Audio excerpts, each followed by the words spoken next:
Ever run your hand across like an antique desk, feeling that history etched into the wood? Oh, yeah. Today, we're diving into a world where that history, it isn't just preserved, it's recreated. Okay. We're talking antique furniture reproduction.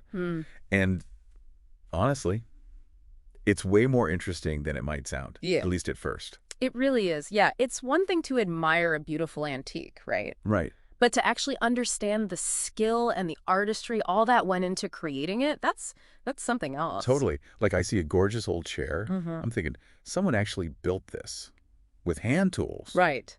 So we're lucky to have some intel from RoleCatcher.com. Okay. It's a site that helps people figure out their dream careers. Yeah. And they have a really detailed breakdown on what it takes to be an antique furniture reproducer. RoleCatcher's it's a great starting point for this kind of deep dive, for sure. I mean, it's not every day, right? You come across a job description for someone who basically travels back in time to build furniture. I know. It's so cool. Okay, so let's unpack this. Yeah. What does an antique furniture reproducer actually do all day? Right. It can't just be tracing patterns, can it? No, not at all. RoleCatcher, they use the phrase meticulously recreates, and they use it for a reason. Yeah. Think about it. To create a piece that's indistinguishable from like a genuine antique, you need to understand the design principles of that period. Oh, wow.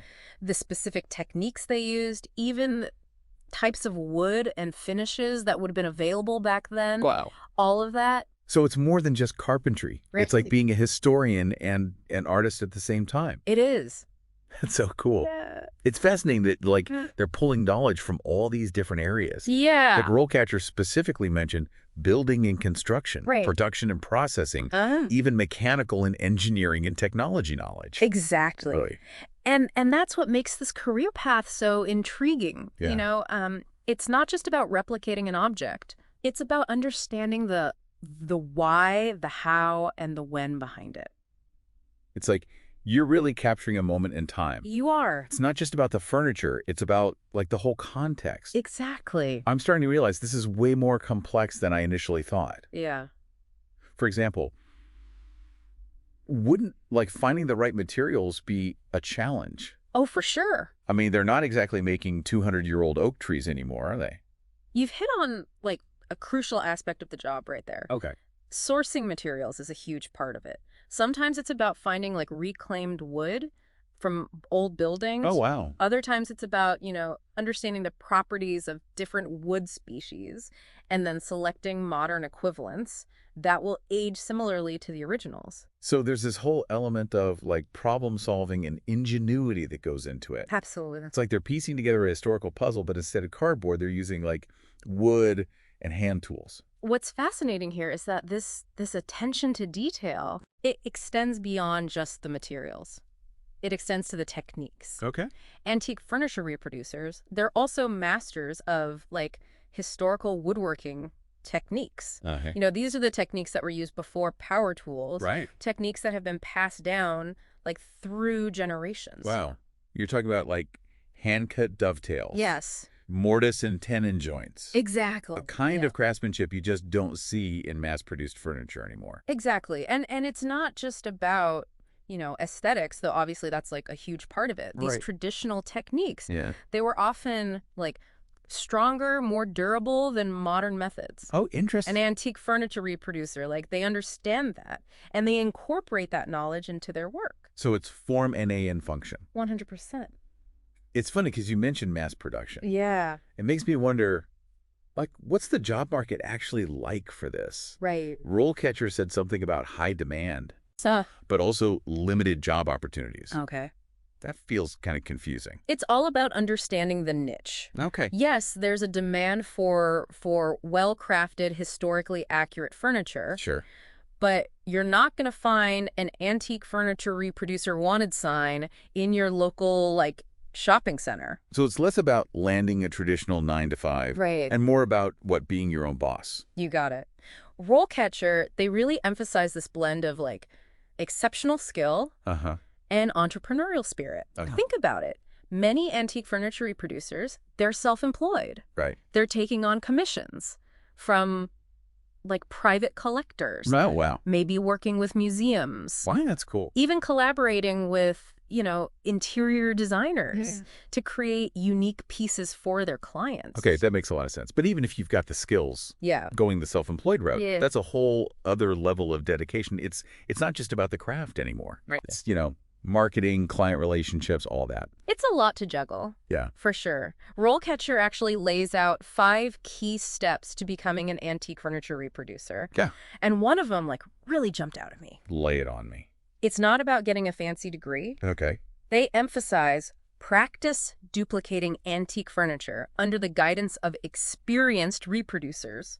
Nope. Basically, get thee to an apprenticeship. Apprenticeships. Yeah. Like the old school learning from a master type of deal. Exactly. And it makes perfect sense when you think about it. This isn't something you can learn entirely from a book. You need hands-on experience. Yeah. You need to learn from someone who understands the nuances of the craft, right, the historical context, all of it. Yeah.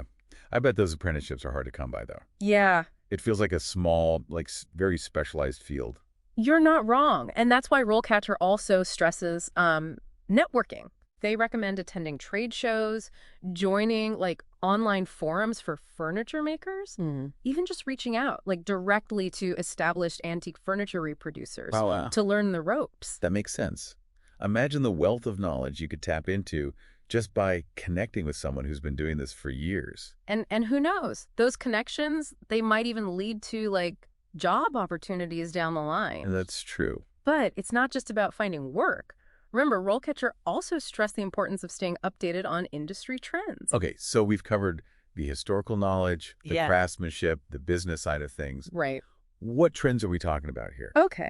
New types of wood glue. Sure. Faster ways to distress furniture. Those are important. No. But think bigger. Okay. Remember how we talked about, client relationships being so crucial in this field? Yeah. Well, one emerging trend is this desire for personalized, customized pieces. Oh, interesting. Clients want something unique, something that, reflects their own style. Right. Even within the context of, a historically accurate reproduction. So it's like blending the old with the new. Yes. That's an interesting challenge for a furniture maker. It is. What happens when a client wants a historically accurate 18th century armchair? Right. But they also want it upholstered in neon pink velvet. Right.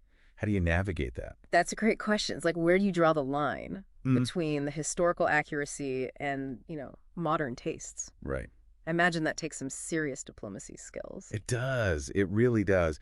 And it's a perfect example of how, this career, it's about so much more than just woodworking. Right. You need to be able to, understand your client's vision. Yeah. Manage their expectations. Yeah. And sometimes, even guide them towards a solution that honors both. Right? The historical integrity of the piece and their own, personal style. Yeah. So you're not just a craftsperson at that point. You're a consultant. Right. A therapist. Yes. A historian. It's all of it.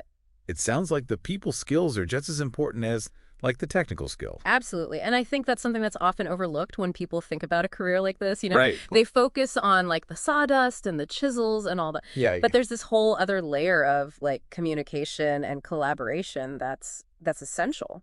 RoleCatcher did mention that antique furniture reproducers, they often collaborate with designers and architects. Yes. Which, I can see how that would be crucial, especially with those, more complex, customized projects. Exactly. And think about it. You might even end up collaborating with, historians. Oh, wow. Imagine working on, a reproduction for a museum. Yeah. You know?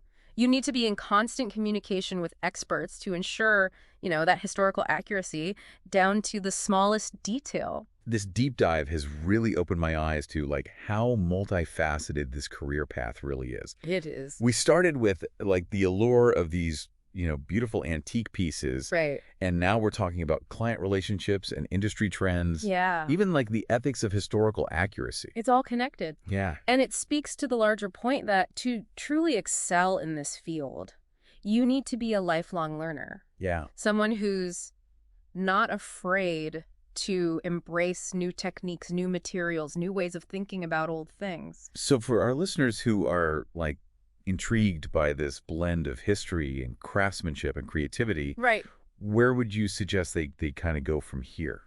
aside from, finding the nearest antique furniture maker and begging for an apprenticeship?